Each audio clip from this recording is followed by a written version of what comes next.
with Cleveland and Montana. I'm shooting Cleveland on his bed. And we have Montana over here on his bed. Montana over there. I might be allowed to do both of them. Yeah. So now we're just going to turn up the crazy, right? So we have Cleveland over here, Montana over there. You can see the baby has been set loose and is over there goofing. Cleveland doesn't love the baby, so we don't let the baby actually touch Cleveland, but we let Montana lick the baby and the baby pet Montana. They like each other. We will not let the baby crawl on the bed if Montana doesn't like it, but if Montana likes it, we'll let them hang together. And so right now we're turning on noises that drive dogs crazy on our Alexa. So the noises that you're hearing right now is from our Alexa. It's called Sounds That Drive Dogs Crazy. And we're just getting the excitement level going. We're going to walk around the house. We're going to knock on doors. We're going to practice having the dogs be calm, cool, and collected when there's chaos going on around. Come in! Hey, how's it going? Good, welcome. Let's go. Here we go, Cleveland. Up. So Cleveland's up. I'm going to apply distance pressure. It's where There, Montana got up. And as soon as I turned around and looked at Montana, she put that bum back down. So it's my body applying distance pressure. Here we go. Let's go. Come on in. Let's go. All right. Good job. Here we go. All right, I'm coming. Come on, Let's go. Woohoo! Welcome. Nice to see you. Perfect. Good to see ya.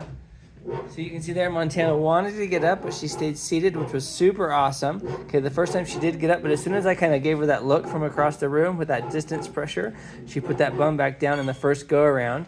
And now she's saying, oh, I can sit up and I can get excited. I don't know what's happening, but I'm going to keep my bum on the seat and stay in that more calm, cool, collected behavior. She is really nervous with all these noises that's going on. I don't think you can tell from this far.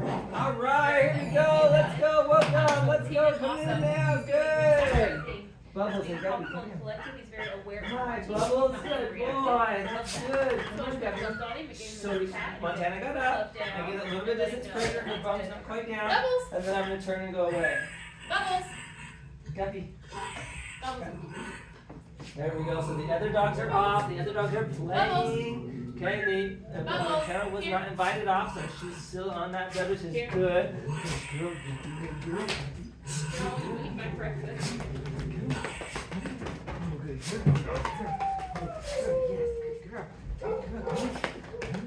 Bubbles, come. Good girl.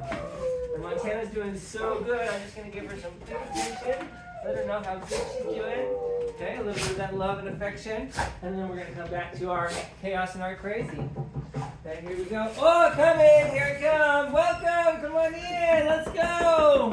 Hi, how's it going? Woohoo! So again, we're practicing the crazy right now, and we have time to practice the crazy. We're creating these scenarios where we have dogs coming and going. We have scenarios where we have people playing, doors opening, all that other stuff. And we're doing it when we have the time to practice. That way when we're in the heat of the moment and the kids have a party over, or we have lots of friends over, a family gathering, we're not in training mode at that point. We're just in, look how good my dogs are doing because we practice this all the time mode. So we're going to practice adding a lot of the crazy, adding a lot of the chaos, getting some noisemakers in there, and we're just going to keep practicing that sensory environment where the dogs know that they can stay safe on that bed and they are happiest when they're calm, cool, and collected, just like you're seeing right now. Ollie, can you jump up and run? What?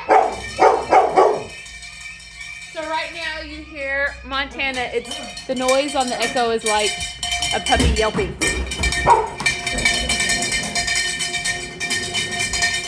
And pouring kibble.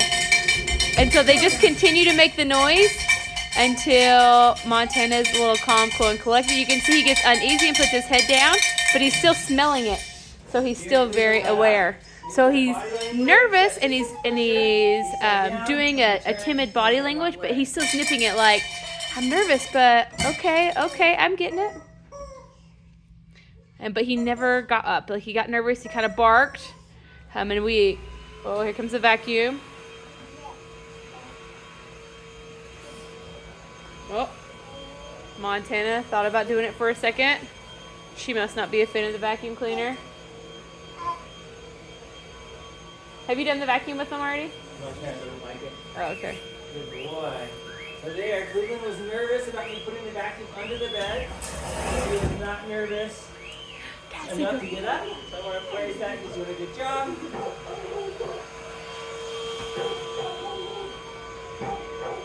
Here we go. So Jennifer's reassuring reassuring Montana that she's doing a good job. Hey, staying on that bed, staying calm and collected. We're gonna let Montana know this can go all the way around her. She does not have to worry about it. Oh, and look, she even laid down into a calm state. That was beautiful. She was like, yeah. So we want to be careful when dogs are nervous. We want to praise their brave movements. So I was loving on Montana before Scott even came over with the vacuum cleaner. So I kept doing it even though the vacuum cleaner was there. But you could see she was terrified, so I stopped petting on her. I don't want her to think that I'm praising that nervous body position. And then as once she'd lay down and really gave into it, then Scott loved on her. We were praising that that brave body position. Ooh, going under is always the scariest. And look at her go. Bubbles. Here's some distance pressure for this one, Bubbles. He put his bum down. I'm going to turn and walk away. And again, all of this is just part of life. We're just practicing life. Okay, whatever life might throw at us, vacuuming, cleaning, all those other things, we are practicing and simulating the stresses of life. Fireworks, door knocking, doorbells going off, whatever that case might be. And the more we can stimulate or simulate life while we have time to work on these behaviors, the better it'll be when we don't actually have that time and life is just happening and we're in the heat of the moment. We can just give them that look from across the room and we like, oh, remember what you're supposed to do, remember what we practiced, and then they will remember and stay in that calm, cool, collected behavior. We were just loving, right? He's rolling and loving it. But then he stood up and I stopped petting, but he didn't put his thumb immediately down. So I stopped petting, stood up, provided distance pressure, and then walked away. I want him to realize he can love it. And he can, it can feel good, he can lay down, he can even roll over for his belly or his back or whatever, but he can't stand up. Just coming! So here he's up, Cleveland's up, I'm going to come, square my body up to him, okay, and then I'm going to turn once he puts that bum down and I'm going to walk away. Cleveland there, I put my hands up here on my chest, okay, that might be a signal for him in the past where he's jumped up on us. We do not want him to jump up on us. Okay, so I might need to be careful about how I put my hands up here because that may have been a cue for him before. If that's something that you like, it could be a command, right? It could be a, this means I want you to come up. Then again, we need to be careful that he's not jumping up uninvited. Okay, so I don't know if that's something that you've built in. But if you have built in that cue of tapping your chest and him jumping up, that can be discussed later. But we do not want that to become something that he does without being commanded to do so. Okay, here he's doing a good job. A little bit of reassurance for him that he's doing well, keeping his bum down on that bed. For more dog reactions, keep watching our dog sounds. Good. All right, and we're just going to continue practicing the chaos throughout the day. A lot of the simulation chaos. These guys have now been on their beds since 7:45-ish this morning, so that puts it about 2.5 hours this morning, and we're still doing well. So we'll give them another little bit this morning, and we'll go back into reflection for a little while, and then we'll repeat the cycle and start again, and we'll get you going from there.